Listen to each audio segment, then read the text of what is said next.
Education centre में आपका स्वागत है। आज हम लोग पढ़ेंगे इसके झा सर की साइंस की बायोलॉजी का चैप्टर 15 टिश्यू के बारे में हम लोग पढ़ेंगे, उत्तक के बारे में। यदि इस चैनल पर आप लोग पहली बार विजिट किए हैं तो चैनल को सब्सक्राइब करके बेल आइकन को दबाना ना भूलें।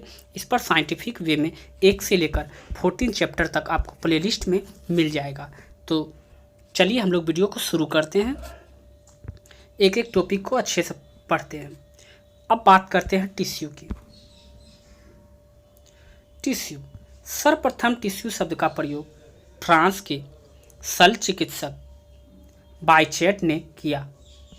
अगर बात की जाए कि टिश्यू शब्द का जो उत्तक शब्द का जो है प्रथम उपयोग किसने किया, तो फ्रांस के जो शल्य चिकित्सक थे बायचेट ने किया था, जिसका विकास एक लैटिन शब्द टेक्सर से हुआ है। टेक्सर का अर्थ होता है बुनना, अर्थात वेव होता है। उत्तक शब्द एनग्र्यू ने दिया था। अब बात किया जाए उत्तक शब्द किन्होंने दिया है, तो उत्तक शब्द जो दिया था एनग्र्यू ने दिया था। और सबसे पहले उत्तक शब्द का इस्तेमाल किसने किया था, तो बायचेट ने। ये दो बातों यहाँ से निकलकर सामने आती है। अब बात आता है उत्तक के अध्ययन को करने वाले विज्ञान को हिस्टोलॉजी के अंतर्गत आता है। उत्तक के अध्ययन को हिस्टोलॉजी कहते हैं। अब हिस्टोलॉजी से संबंधित अध्ययन की शुरुआत सर्वप्रथम इटली के वैज्ञानिक मार्केलो मेलपिगी ने की, इसलिए उन्होंने फादर ऑफ हिस्टोलॉजी कहा जाता है। अब बात किया जाए फादर ऑफ हिस्टोलॉजी अर्थात उत्तक के पिता किन्हें कहा जाता है, तो मार्केलो मेलपिगी। क्यों कहा जाता है? क्योंकि हिस्टोलॉजी संबंध अध्ययन की शुरुआत सर्वप्रथम इन्होंने ही की थी। उन्होंने शब्द का इस्तेमाल किया था बायचेट ने, लेकिन अध्ययन की शुरुआत जो है मार्केलो मेलपिगी ने की थी, इसलिए फादर ऑफ हिस्टोलॉजी उन्हें कहा जाता है। अब हम लोग पढ़ेंगे टिश्यू के बारे में। उत्तक, आखिर उत्तक होता क्या है? समान कोशिका का वह समूह जो किसी एक काम को करते हो उसे उत्तक कहा जाता है। अर्थात समान कोशिका का वह समूह है जो किसी एक काम को करते हो उसे उत्तक कहते हैं, अर्थात टिश्यू कहते हैं। जब कोशिका समूह होती है तो उसे उत्तक कहा जाता है। समूह में मौजूद कोशिकाओं के बीच स्थान होता है, उससे अंतरकोशिकीय स्थान अर्थात इंटरसेल्युलर स्पेस कहा जाता है। इस स्थान में प्रवेश प्रकार के द्रव भरा होता है, जिसके अंतरकोशिकीय द्रव कहा जाता है, जिसे कॉमन रूप में या सामूहिक रूप में मैट्रिक्स कहा जाता है। ठीक है, जब कोशिका का समूह होता है तो उसे उत्तक कहा जाता है। कोशिका के समूह को क्या कहा जाता है? उत्तक कहा जाता है। अब बात करें उत्तक के कितने प्रकार होते हैं। उत्तक के प्रकार के बारे में पढ़ेंगे। Types of tissue. उत्तक के 2 प्रकार होते हैं। पहला है प्लांट टिश्यू और दूसरा है जंतु टिश्यू, अर्थात पादप उत्तक और जंतु उत्तक। पादप उत्तक का मतलब हुआ जो पेड़ पौधे में जो उत्तक पाए जाते हैं, और जंतु उत्तक एनिमल टिश्यू हो गया। अब हम सबसे पहले हम बात करेंगे पादप उत्तक के बारे में। ये 2 प्रकार के होते हैं। पादप उत्तक जो होते हैं, प्लांट टिश्यू जो होते हैं, 2 प्रकार के होते हैं। एक होते हैं परमानेंट, जिसे अस्थायी उत्तक कहा जाता है, और दूसरा होता है मेरिस्टेमेटिक टिश्यू, जिसे विभाज्योतिक उत्तक कहा जाता है। विभाज्योतिक उत्तक कहा जाता है। अब अस्थायी उत्तक के बारे में पहले हम लोग पढ़े, प्लांट टिश्यू के बारे में पढ़ रहे हैं। प्लांट टिश्यू को 2 भागों में विभक्त कर दिया गया। पहला है परमानेंट टिश्यू, जिसे अस्थायी उत्तक, और दूसरा है मेरिस्टेमेटिक टिश्यू, जिसे विभाज्य उत्तक कहा जाता है। अब अस्थायी उत्तक की बात की जाए, परमानेंट टिश्यू की बात की जाए, तो इस प्रकार के उत्तक में कोशिका विभाजन नहीं करती है। यह 2 प्रकार के होते हैं। अब अस्थायी उत्तक जो होता है उसमें कोशिका का विभाजन नहीं होता। याद रखिएगा, प्लांट टिश्यू में जो अस्थायी उत्तक होते हैं, जो परमानेंट टिश्यू होते हैं, उसका विभाजन, कोशिका का विभाजन नहीं होता है। यह 2 प्रकार के होते हैं। अस्थायी उत्तक भी होते हैं 2 प्रकार के। पहला है सिंपल टिश्यू अर्थात सरल उत्तक। इसका निर्माण एक ही प्रकार की कोशिका द्वारा होता है। इसके अंतर्गत 3 प्रकार के उत्तक आते हैं। अब सरल उत्तक जो है, इसका निर्माण जो होता है एक ही प्रकार के सेल के द्वारा होता है। इसके अंतर्गत 3 उत्तक आते हैं, 3 प्रकार के उत्तक आते हैं। अब कौन कौन से हैं, आइए हम लोग देखते हैं। एक है पेरिनकाइमा, पेरिनकाइमा, कोलिनकाइमा और तीसरा है सेलेडिनकाइमा। सरल उत्तक के अंतर्गत 3 प्रकार के उत्तक आते हैं और सरल उत्तक जो है एक ही कोशिका के द्वारा होता है। एक ही प्रकार के कोशिका के अंतर्गत एक ही प्रकार के कोशिका के द्वारा होता है सरल उत्तक, जो कि परमानेंट टिश्यू का भाग है। ठीक है। और सरल उत्तक के भी 3 प्रकार होते हैं, पेरिकाइमा, कोलिनकाइमा और सेलेडिनकाइमा। अब मृदु उत्तक की बात की जाए, अर्थात जिसे पेरिकाइमा कहा जाता है, इसे ही हिंदी में मृदु उत्तक कहा जाता है। मृदु उत्तक क्या है? एक ही प्रकार के उत्तक में कोशिकाएं समव्यासी होते हैं। एक ही प्रकार के उत्तक में कोशिका समव्यासी होते। इस प्रकार के उत्तक में कोशिका स्पर्श करने वाले सेल वाल पर किसी भी यौगिक का जमाव नहीं होता है। अब मृदु उत्तक जो है यह एक ही प्रकार के उत्तक कोशिका में समव्यासी होता है। जो इस प्रकार के उत्तक कोशिका को स्पर्श करने वाले जो दीवार होते हैं, सेल वाल होते हैं, उसमें भौतिक का किसी भी भौतिक का जमाव नहीं होगा। यह पौधे के भोजन संग्रह करने वाले भागों में जड़ एवं तना में पाया जाता है, जैसे आलू, मूली और शलजम। अब मृदु उत्तक जो होते हैं यह पौधे के भोजन संग्रह वाले भागों में पाया जाता है। पौधे के भोजन संग्रह वाले भागों में परमानेंट टिश्यू का जो भाग होता है प्रोकाइमा अर्थात मृदु उत्तक, उसके भोजन संग्रह में पाए जाते हैं, जैसे जड़ एवं तना। और जड़ के अंतर्गत क्या क्या आता है? जड़ जैसे आलू, मूली, और तना के अंतर्गत क्या आता है? प्याज। ये सभी क्या आ जाएंगे? मृदु उत्तक के उदाहरण के रूप में। चलिए हम लोग आगे देखते हैं। अब है शिथिल उत्तक, जिसे कोलिनकाइमा कहते हैं। इस प्रकार के उत्तक में कोशिका लंबी होती है। पहला मृदु उत्तक पढ़े हम लोग। दूसरा जो होता है स्थूल उत्तक। ये परमानेंट टिश्यू के 3 प्रकार हैं, वो हम पढ़ रहे हैं। इस प्रकार के उत्तक में कोशिका को स्पर्श करने वाले जो सेल वाल होते हैं, सेल्यूलोज का जमाव पाया जाता है, जिससे सेल वाल मोटी हो जाती है, जैसे एंजियोस्पर्म्स, आम, कटहल, जामुन, धान इत्यादि इस प्रकार के स्थूल उत्तक के उदाहरण हैं। ये द्विबीजपत्री के तना तथा पौधे के छाल में पाया जाता है। याद रखिएगा, ये स्थूल उत्तक जो होते हैं, स्थूल कोण उत्तक जो होते हैं, ये द्विबीजपत्री के तना तथा पौधे की छाल में पाया जाता है। अब है दृढ़ उत्तक। तीसरा जो भाग होता है परमानेंट टिश्यू का, वो होता है स्थायी उत्तक का दृढ़ कोण उत्तक। इस प्रकार के उत्तक में कोशिका लंबी तथा पतली होती है, जिसके किनारे नुकीली होती है। ये कोशिका दिखने में तंतु के समान होता है।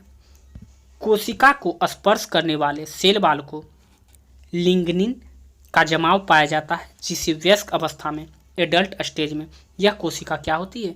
मृत हो जाती है। अब है ये पौधे के विभिन्न अंगों की सुरक्षा का कार्य करता है और ये पत्तियों में के भेनिस फलों की अवस्था, भेनिस फलों की अवस्था जो नस फलों की अवस्था होती है, वो भित्ति के बीज का आवरण का निर्माण करता है। ठीक है, यह है दृढ़ कोशिका उत्तक में होता है। ये बीज का कठोर कवच तथा नट्स में पाया जाता है। ये बीज का जो होता है कठोर कवच के रूप में रहता है, उसमें मौजूद होता है। अब जटिल उत्तक की बात की जाए, कॉम्प्लेक्स टिश्यू की बात की जाए, इसका निर्माण भी होता है, विभिन्न प्रकार की कोशिकाओं मिलने से होता है। ये भी 2 प्रकार के होते हैं। जटिल उत्तक जो है 2 प्रकार के होते हैं। पहला है जाइलम और दूसरा होगा फ्लोएम। इसके बारे में भी हम लोग, अब जाइलम के बारे में हम लोग सबसे पहले देखते हैं। जाइलम जो है इसे उड भी कहा जाता है, उड भी कहते हैं। जाइलम को क्या कहते हैं? उड भी कहते हैं। क्यों? क्योंकि इनका नली का समान संरचना होती है। इसके निर्माण 4 प्रकार के कोशिका से होता है: वीसल, टेस्सीड्स, जाइलम, पेरिकाइमा, जाइलम फाइबर। वीसल तथा टेरिसीड्स में लिग्निन का जमाव होता है, जिसके द्वारा नलीनुमा संरचना का निर्माण होता है, जिसे जाइलम कहा जाता है। जड़ तथा अवशोषित जल खनिज लवण को जाइलम के द्वारा पत्तियों तक पहुंचाया जाता है। याद रखिएगा, जड़ के द्वारा अवशोषित जल जो है खनिज लवण को जाइलम के माध्यम तक पौधे तक पहुंचाने का काम, पत्तियों तक पहुंचाने का कार्य कौन संपादित करता है? जाइलम करता है। पेड़ पौधे में जड़ के द्वारा जल को अवशोषित करके पत्तियों तक खनिज लवण को पहुंचाने का काम जाइलम के माध्यम से होता है, ताकि सूर्य की प्रकाश के मौजूदगी में कार्बन डाइऑक्साइड के साथ प्रतिक्रिया करके जल को अवशोषण करके खाने बनाने का काम पत्तियां करती है। तो जाइलम का क्या काम है? जड़ के द्वारा जल को अवशोषण करके खनिज लवण को पत्तियों तक पहुंचाने का कार्य जाइलम का है। याद रखिएगा आप लोग। अब फ्लोएम की बात की जाए। फ्लोएम होता क्या है? इस प्रकार के निर्माण विभिन्न प्रकार की कोशिकाओं से होता है। फ्लोएम जो है, इसका निर्माण जो होता है विभिन्न प्रकार की कोशिका से होता है। ये भी नलिका के समान संरचना होती है जो जीवित कोशिका की बनी होती है। याद रखिएगा, फ्लोएम जो होती है जीवित कोशिका की बनी होती है। ठीक है। अब जैसे इसके एग्जाम्पल हम लोग देख लेते हैं। सेव ट्यूब है, कैम्पेनियन सेल है, फ्लोएम है, प्रोकाइमा है और फ्लोएम फाइबर्स है। सेव ट्यूब क्या है? में केंद्रक नहीं मौजूद होता है। सेव ट्यूब में जो होता है केंद्रक मौजूद नहीं होता। फ्लोएम के द्वारा पत्तियों में निर्मित भोज्य पदार्थ को पौधे के विभिन्न तक पहुंचाने का कार्य करता है। सेव ट्यूब जो है केंद्रक मौजूद नहीं होता और फ्लोएम के द्वारा क्या होता है? पत्तियों में निर्मित भोजन, जो भोजन पत्तियों में निर्माण होती है उस भोज्य पदार्थ को पौधे के समस्त भागों में पहुंचाने का काम वो किसका है? फ्लोएम का है। याद रखिएगा। और जाइलम का क्या है? जड़ से अवशोषित जल और खनिज पदार्थ को पत्तियों तक पहुंचाने का कार्य क्या है? जाइलम को है। वहीं अगर फ्लोएम की बात की जाए तो बने हुए भोजन को समस्त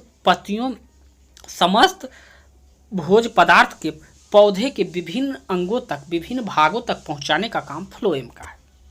तो आप लोग अच्छे से समझ गए होंगे। अब हम लोग देखते हैं विभाजोत्तिक। दूसरा है विभाजोत्तिक टिश्यू। ठीक है, मेरिस्टेमेटिक टिश्यू। इस उत्तक में शामिल कोशिका विभाजन करती है, जिससे पौधे के शरीर का आकार क्या होता है? बढ़ जाता है। अब इसके भी 3 प्रकार होते हैं: शीर्ष विभाज उत्तक, अंतर्वेशी विभाज उत्तक और तीसरा है पार्श्व विभाज उत्तक। अब शीर्ष विभाज उत्तक की हम लोग पहले डिस्कशन करेंगे, जिसे क्या कहा जाता है? Apical meristematic tissue. यह पौधे के शीर्ष भाग में पाया जाता है। ठीक है, इसके द्वारा पौधे की लंबाई में वृद्धि होती है। शीर्ष विभाज उत्तक जो होता है, विभाज उत्तक से क्या होता है? पौधे के विकास में और लंबाई में वृद्धि होती है। और यह 3 प्रकार के होते हैं। पहला शीर्ष विभाज उत्तक। शीर्ष विभाज उत्तक पौधे के सबसे शीर्ष भागों में अर्थात ऊपरी भागों में मौजूद होता है, जिससे क्या होती है? पौधों की लंबाई की वृद्धि होने में मदद मिलती है। अब दूसरा भाग जो होता है अंतर्वेशीय विभाज उत्तक। यह पौधे के अंतर्वेशीय पर पाया जाता है। इसके द्वारा पौधे की शाखाओं की लंबाई में वृद्धि होती है। और दूसरा भाग जो होता है विभाज उत्तक का, अंतर्वेशीय विभाज उत्तक होता है और यह पौधे के अंतर्वेशी पर पाया जाता है, जिसके द्वारा क्या होता है? पौधे की शाखा जो होती है उसमें वृद्धि होती है। और तीसरा जो भाग है वो है पार्श्व विभाज उत्तक। यह पौधे के जड़ तथा तना के किनारे में पाया जाता है। इसके द्वारा पौधे के तने की मोटाई एवं गोलाई में वृद्धि होती है। याद रखिएगा, पौधे के तने की मोटाई और गोलाई में वृद्धि का कारण क्या होता है? पार्श्व विभाज उत्तक। याद रखिएगा, लेटरल मेरिस्टेमेटिक टिश्यू। ये जिम्मेदार किसके लिए होगा? पौधे की जड़ों की और तने की मोटाई में वृद्धि करने के लिए। ठीक है। अब है जंतु उत्तक। एनिमल टिश्यू के बारे में हम पढ़ेंगे। प्लांट टिश्यू को अच्छे से हम लोगों ने पढ़ लिए। अब जंतु उत्तक के बारे में पढ़ेंगे, एनिमल टिश्यू। और जंतुओं के शरीर में निर्माण के 4 प्रकार के उत्तक के द्वारा होता है। ठीक है, पहला उपकला उत्तक, दूसरा संयोजी उत्तक, तीसरा पेशी उत्तक और चौथा है तंत्रिका उत्तक। ठीक है, जिसे उपकला उत्तक। अब हम सबसे पहले बात करेंगे उपकला उत्तक का, इपिथेलियल टिश्यू, जिसे उपकला उत्तक कहते हैं, इपिथेलियल टिश्यू को। तो यह शरीर के खुली सतहों अर्थात ओपन सरफेस को जो है सुरक्षा प्रदान करने का कार्य क्या करता है? उपकला टिश्यू कहते हैं। ठीक है, जिसे बाहरी संरचना को क्या करता है, सुरक्षा प्रदान करता है। यह शरीर के उन सभी जगहों पर पाया जाता है जिसकी सतह खुला हो, जिसे बाहरी पदार्थों द्वारा नुकसान पहुंच सकता है। त्वचा के बाहरी परत को एपिडर्मिस कहते हैं, जैसे आहार नली, फूड पाइप। त्वचा के बाहरी आवरण श्वास नली, वायुकोष्ठ, ग्रंथियां, जनन, अंडवाहिनी जिसे फिलिपियन ट्यूब कहते हैं, वृक्क नलिका जिसे किडनी ट्यूब कहते हैं, इत्यादि।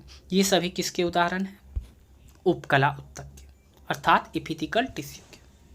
अब है संयोजी उत्तक अर्थात कनेक्टिव टिश्यू। तो शरीर के संयोजी उत्तक जो होते हैं शरीर के विभिन्न भागों को जोड़ने का कार्य करता है। कनेक्टिव टिश्यू नाम से ही स्पष्ट है, कनेक्टिव, कनेक्ट मतलब होता है जोड़ना। शरीर के विभिन्न भागों को जोड़ने का कार्य जो है संयोजी उत्तक अर्थात कनेक्टिव टिश्यू का है। अब है हेस्टमाइन स्राव को कोशिका संयोजी उत्तक में पाई जाती है। हेस्टमाइन स्राव जो होता है कोशिका संयोजी उत्तक में पाई जाती है। यह उत्तक शरीर में सबसे अधिक मात्रा में पाया जाता है। हेस्टमाइन स्राव जो होता है कोशिका के संयोजी उत्तक में पाया जाता है। याद रखिएगा कनेक्टिव टिश्यू में जो होता है वो हेस्टमाइन का स्राव होता है, ठीक है। यह उत्तक शरीर के सबसे अधिक मात्रा में पाया जाता है। इस उत्तक को मैट्रिक्स में लसिका अर्थात लिम्फ तथा तंतु जिसे फाइबर में जाते हैं। कनेक्टिव टिश्यू के भी 4 प्रकार होते हैं। अब कनेक्टिव टिश्यू के अर्थात संयोजी उत्तक के 4 प्रकार होते हैं। पहला है एरोलर कनेक्टिव टिश्यू। अब इसके अंतर्गत मैट्रिक्स में 2 तरह के तंतु पाए जाते हैं जिसके द्वारा 2 प्रकार की संरचनाओं का निर्माण होता है। पहला है कांड्रा और दूसरा होगा टेंडन। कांड्रा जिसे टेंडन कहते हैं, हिंदी और इंग्लिश दोनों आप लोग नाम याद रखिएगा क्योंकि एग्जाम में अक्सर साइंस के पोर्शन में हम बार बार बता रहे हैं कि साइंस के पोर्शन में हिंदी और इंग्लिश दोनों आप लोग नाम याद रखना है। अब केंड्रा के स्थान पर टेंडन भी लिख सकता है। याद रखिएगा टेंडन का निर्माण श्वेत तंतु व्हाइट फाइबर के द्वारा होता है जिसे कोलेजन प्रोटीन से निर्मित होता है। अब टेंडन का जो निर्माण होता है श्वेत तंतु अर्थात व्हाइट फाइबर के द्वारा होता है जिसे कोलेजन प्रोटीन से निर्मित होता है। किसका, टेंडन का, अर्थात जिसे केंड्रा भी कहते हैं। यह प्रोटीन का एक कठोर संरचना का निर्माण होता है जिसे टेंडन कहा जाता है। टेंडन के द्वारा टेंडन का प्रमुख काम क्या है, हड्डियों को मांसपेशियों से जोड़कर रखना। ये क्या है, कनेक्टिव टिश्यू के भाग है, ठीक है। तो ये हो गया हड्डियों को मांसपेशियों से जोड़ने का काम किसका है, टेंडन का। किसका है, टेंडन का, जिसे कांड्रा कहते हैं। अब दूसरा है स्नायु। दूसरा इसके आगे हम लोग पढ़ेंगे क्या, स्नायु, जिसे लिगामेंट कहते हैं। दूसरा जो भाग है स्नायु होता है लिगामेंट। इसका निर्माण पीली तंतु, जहां बात येलो फाइबर, वहीं अगर टेंडन की बात की जाए तो वहाँ क्या था, वाइट फाइबर से उसका निर्माण होता है, ठीक है। और वो क्या कार्य करता है, वो कार्य करता है हड्डियों को मांसपेशियों से यानी अस्थियों को मांसपेशियों से जोड़ने का काम किसका है, टेंडन का है, ठीक है। अब यहाँ स्नायु की बात की जाए लिगामेंट का, इसका निर्माण जो होता है येलो फाइबर अर्थात पीले तंतु के द्वारा होता है जिसमें इलिस्टीन प्रोटीन पाया जाता है। इसमें इलिस्टीन प्रोटीन पाया जाता है। लिगामेंट में जो है इस्टीन प्रोटीन पाया जाता है, निर्मित होते। लिगामेंट एक प्रत्यास्थ अर्थात इलिस्टिक तथा लचीली फ्लेक्सिबल संरचना होती है। लिगामेंट जो होते हैं के द्वारा हड्डियों से ठीक है। लिगामेंट क्या होता है, एक लचीली फ्लेक्सिबल संरचना होती है, ठीक है। इसका निर्माण जो होता है येलो फाइबर के द्वारा होता है। यह इलिस्टीन प्रोटीन से निर्मित होता है। याद रखिएगा लिगामेंट जो है इलिस्टीन प्रोटीन से निर्मित होता है। लिगामेंट का प्रत्यास्थ इलिस्टिक तथा लचीला फ्लेक्सिबल संरचना से होती है। अब लिगामेंट का प्रमुख कार्य क्या है, लिगामेंट के द्वारा क्या होता है, अस्थियों को अस्थियों से जोड़ने का काम करता है, अर्थात हड्डियों को हड्डियों से जोड़ने का कार्य करता है लिगामेंट अर्थात स्नायु। और वहीं अगर टेंडन की बात की जाए तो अस्थियों को मांसपेशियों से जोड़ने का काम करता है टेंडन। वो वाइट फाइबर के द्वारा होता है, ठीक है। उसका निर्माण वाइट फाइबर के द्वारा होता है, जबकि स्नायु का जो निर्माण होता है येलो फाइबर के द्वारा होता है। और स्नायु में इलिस्टियन प्रोटीन पाया जाता है और इसका प्रमुख कार्य जो है अस्थियों को अस्थियों से जोड़ना या हड्डियों को हड्डियों से जोड़ना, दोनों एक ही चीज़ है। अब आगे है कंकाल संयोजी ऊतक, जिसे स्केलेटन कनेक्टिव टिश्यू कहते हैं। अब इसके बारे में, हड्डियों का निर्माण एक विशेष प्रकार की कोशिका के द्वारा होता है। हड्डियों का जो निर्माण होता है एक विशेष प्रकार की कोशिका के द्वारा होता है, जिसे ओस्टियोसाइट कहा जाता है। कंकाल संयोजी ऊतक, जिसे स्केलेटन कनेक्टिव टिश्यू कहते हैं। हड्डियों का निर्माण एक विशेष प्रकार की कोशिका के द्वारा होता है, जिसमें क्या रहता है, ओस्टियोसाइट कहा जाता है। अब स्केलेटल टिश्यू जो होता है, बोन के बाहर एक आवरण पाया जाता है, जिसे पेरिस्टेम कहा जाता है। अब स्केलेटल कनेक्टिव टिश्यू जो होता है, निर्माण एक विशेष प्रकार की हड्डियों से होता है, जिसे हम लोग क्या कहते हैं, ओस्टियोसाइट कहा जाता है। अब स्केलेटल टिश्यू में जो होता है, अर्थात बोन के बाहर, हड्डी के बाहर एक आवरण पाया जाता है, जिसे क्या कहा जाता है, पेरिस्टीम कहा जाता है। हड्डी एक छिद्रनुमा स्ट्रक्चर होता है। छिद्रों के द्वारा रक्तवाहिनी अर्थात ब्लड वेसल जो होता है और तंत्रिका अर्थात नर्व हड्डी के अंदर प्रवेश करता है, जिससे तंत्रिका आवेग अर्थात नर्व इम्पल्सिव तथा रक्त का बहाव होता है। ठीक है। अब क्या होता है, छिद्र के द्वारा हड्डियों में एक क्या होता है, छिद्र पाया जाता है, छिद्रनुमा स्ट्रक्चर होती है, और वही छिद्र के द्वारा ब्लड वेसल अर्थात रक्त जो होता है तंत्रिका हड्डी के अंदर प्रवेश कर जाता है, जिससे क्या होता है, तंत्रिका आवेग रक्त का बहाव संपन्न होता है। अब हड्डियों का निर्माण एक विशेष प्रकार के प्रोटीन के द्वारा होता है। याद रखिएगा, यहाँ पे जितने भी टॉपिक है बहुत इंपॉर्टेंट है। हड्डियों का निर्माण जो है एक विशेष प्रकार के प्रोटीन के द्वारा होता है, जिसे हम लोग क्या कहते हैं, ईसेन प्रोटीन कहा जाता है। हड्डी का निर्माण जो होता है एक विशेष प्रोटीन के द्वारा होता है, जिसे हम क्या कहते हैं, ईसिन प्रोटीन कहा जाता है। हड्डियों के निर्माण में कैल्शियम फास्फेट नामक यौगिक से होता है। ये सवाल अक्सर पूछा जाता है कि हड्डियों के निर्माण में मुख्य रूप से किस यौगिक का सबसे ज़्यादा इस्तेमाल रहता है, तो कैल्शियम फास्फेट नामक यौगिक से होता है। इसलिए इसे हड्डियों को कैल्शियम या फास्फोरस के जमा होने वाले अंग के रूप में माना जाता है। दांत का निर्माण, तो दांत क्या होता है, अस्थि का बना होता है। हड्डियों के द्वारा शरीर के महत्वपूर्ण अंगों को सुरक्षा प्रदान की जाती है, जैसे हार्ट, फेफड़ा, मस्तिष्क इत्यादि। इससे क्या होता है, एक सुरक्षा आवरण के रूप में रहता है, संपूर्ण अंगों को क्या करता है, सुरक्षा प्रदान करता है। हड्डियों के बीच एक छिद्रनुमा संरचना होती है, पाई जाती है, जिसे हम लोग क्या कहते हैं, हेब्रिसियन कैनल कहते हैं। हड्डियों के बीच मौजूद छिद्र में कुछ विशेष प्रकार के ऊतक पाए जाते हैं, जिसे बोन मैरो अर्थात अस्थि मज्जा कहा जाता है। बोन मैरो दो प्रकार के होते हैं। बोन मैरो जो होते हैं दो प्रकार के होते हैं। एक होता है येलो बोन मैरेज, जिसे पीला अस्थि मज्जा कहता है।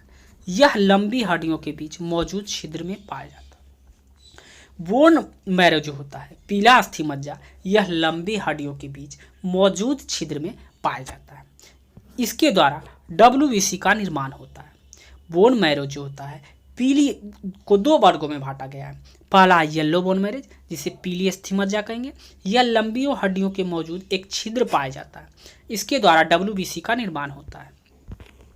येलो बोन मैरेज अर्थात पीला अस्थि मज्जा जो होता है नवजात शिशुओं में बहुत कम पाया जाता है। याद रखिएगा, अस्थि मज्जा जो होता है, येलो बोन मैरो जो होता है, नवजात शिशुओं में बहुत रेयर पाया जाता है, बहुत कम पाया जाता है। लेकिन उम्र बढ़ने के साथ साथ येलो बोन मैरो की मात्रा क्या होती है, बढ़ जाती है। और दूसरा जो है वो लाल अस्थि मज्जा होता है, जिसे रेड बोन मैरो कहते हैं, और उसमें WBC अर्थात वाइट ब्लड सर्कुलेशन, और यह बचपन में लंबी हड्डियों के बीच पाया जाता है। जबकि नवजात शिशुओं में येलो बोन मैरेज यानी पीला अस्थि मज्जा बहुत ही कम पाया जाता है। जैसे जैसे उम्र बढ़ती है उसकी संख्या क्या होती है, वृद्धि हो जाती है। वहीं अगर दूसरी लाल अस्थि मज्जा की बात की जाए तो ये बचपन में लंबी हड्डियों के बीच में पाया जाता है, लेकिन उम्र बढ़ने पर लंबी हड्डियों के किनारों में पाया जाता है। इसके द्वारा RBC तथा प्लेटलेट्स का निर्माण किया जाता है। लाल अस्थि मज्जा के द्वारा क्या होता है, RBC तथा प्लेटलेट्स का निर्माण किया जाता है। गर्भाशय में बच्चों का आरबीसी का निर्माण लीवर में होता है। याद रखिएगा, गर्भाशय में बच्चों का आरबीसी का जो निर्माण होता है, रेड ब्लड सर्कुलेशन का जो निर्माण होता है वो यकृत में होता है, अर्थात लीवर में होता है। अब आगे है उपास्थि अर्थात कैटेलेज। अब इसका निर्माण जो है विशेष प्रकार की कोशिका के द्वारा होता है जिसे केंद्रोसाइट कहा जाता है। उपास्थि के बाहर एक आवरण पाया जाता है जिसे पेरिकोडर्म कहते हैं। उपास्थि जो होता है एक विशेष प्रकार की कोशिका के द्वारा निर्माण होता है जिसे कोंड्रोसाइट कहा जाता है। उपास्थि के बाहर एक आवरण होता है जो कवर किए हुए रहता है जिसे हम लोग पेरिकोन्ड्रियम कहते हैं। कार्टेज का निर्माण अर्थात उपास्थि का निर्माण जो होता है एक विशेष प्रकार के प्रोटीन के द्वारा होता है जिसे हम लोग कॉन्ड्रियन प्रोटीन कहा जाता है। उपास्थि में भी छिद्र नहीं पाया जाता। याद रखिएगा, अस्थियों में क्या होता है, हड्डियों में छिद्र पाया जाता था, लेकिन उपास्थियों में जो होता है छिद्र नहीं पाया जाता है, जिसके कारण रक्त तथा तंत्रिका का प्रसार नहीं हो पाता है। रक्त वाहिनियों अर्थात ब्लड वेसल जो होता है नर्व के नहीं होने के कारण इसे काटने पर रक्त का स्राव तथा दर्द का एहसास नहीं होता है, जैसे नाक का अग्रभाग, कान का बाहरी भाग, हवा की नली। अब है वसीय उत्तक जिसे एडिपोज टिश्यू कहते हैं। इसका निर्माण शरीर के ऊष्मा प्रदान करने के लिए होता है। वसीय उत्तक का जो निर्माण जो होता है शरीर में ऊष्मा प्रदान करने के लिए होता है। वसा की बूंदों को आकार के आधार पर एडिपोज टिश्यू दो प्रकार के होते हैं। वसीय उत्तक जो होते हैं दो प्रकार के होते हैं।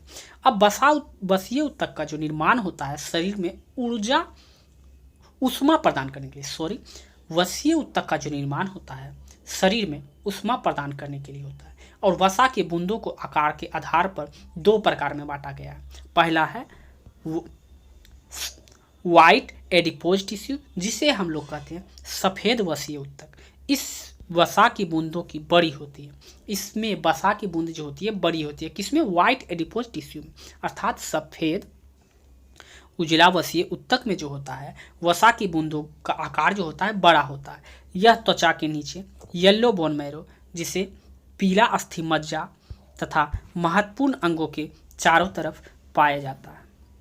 अब है ब्राउन एडिपोज टिश्यू, इसमें वसा की बूंदें छोटी होती है। ठीक है, वसीय उत्तक ब्राउन वसीय उत्तक जो होती है इसमें वसा की बूंदे की आकार जो होता है छोटा होता है। अब एडिपोज टिश्यू जो है वसीय उत्तक जो होता है माइटोकॉन्ड्रिया अत्यधिक संख्या में पाया जाता है। याद रखिएगा, ब्राउन जो होता है वसीय उत्तक इसमें वसा की बूंदे का आकार जो होता है छोटा होता है और ये वसीय उत्तक माइटोकॉन्ड्रिया अत्यधिक संख्या और इसमें माइटोकॉन्ड्रिया अधिक संख्या में मौजूद होते हैं। इसी के कारण अत्यधिक ऊर्जा का निर्माण करती है जिससे शरीर क्या रहता है, गर्म रहता है। ब्राउन वसीय उत्तक बच्चों में अधिक मात्रा में पाया जाता है, इसलिए बच्चों को ठंड का एहसास कम होता है। याद रखिएगा। अब है सरल संयोजी उत्तक अर्थात फ्लूइड कनेक्टिव टिश्यू। यह द्रव अवस्था में पाया जाता है क्योंकि इसमें मैट्रिक्स की मात्रा अधिक पाई जाती है। इसके मैट्रिक्स को प्लाज्मा कहा जाता है। यह दो प्रकार का होता है।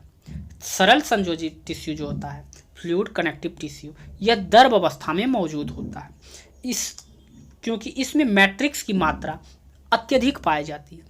इसके मैट्रिक्स को प्लाज्मा कहा जाता है। यह दो प्रकार के होते हैं। एक होता है पहला रक्त जिसे हम लोग आरबीसी के नाम से जानते हैं। इसमें 3 प्रकार की कोशिका पाई जाती है। आरबीसी में 3 प्रकार की कोशिका पाई जाती है, आप लोगों को पता है, आरबीसी, डब्ल्यूबीसी और तीसरा है प्लेटलेट्स जो कि पूर्ण रूप से द्रव अवस्था में रहता है। आरबीसी के कारण इसका रंग क्या होता है, लाल होता है। आरबीसी में हीमोग्लोबिन के कारण इसका रंग क्या होता है, लाल होता है। यह पोषक तत्व हार्मोन तथा ऑक्सीजन और कार्बन डाइऑक्साइड एक जगह से दूसरे जगह पहुंचाने का कार्य करता है। कौन? आरबीसी। अब है लसिका लिम्फ।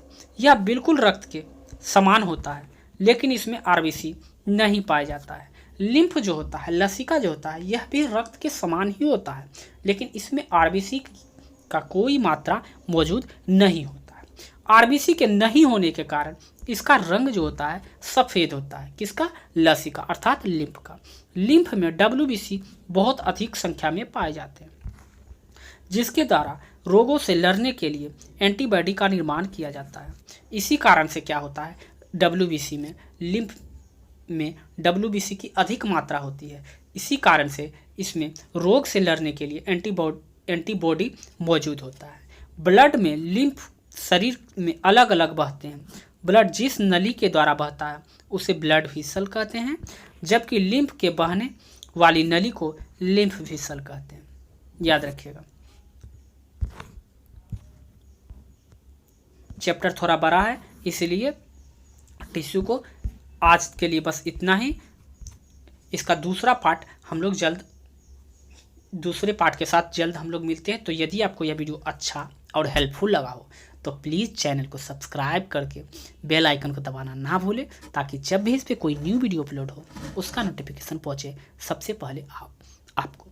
और एक बात और, आप लोग कमेंट और लाइक करके अपने दोस्तों के साथ शेयर अवश्य करें। जितना हो सके शेयर करिए और अभी से ही आप NTPC के मेंस में लग जाइए। एग्ज़ाम जब भी हो बस इतना सोचना है कि एक सीट मेरा होना है, चाहे एग्ज़ाम जब ले। एग्ज़ाम तो होना ही है। एग्ज़ाम जब PT हो गया है, 6 फेज हो गया है, तो एग्ज़ाम तो होगा ही। तो याद रखिएगा आप लोग। तो मिलते हैं हम लोग नेक्स्ट वीडियो में। अभी के लिए बस इतना ही। जय हिंद।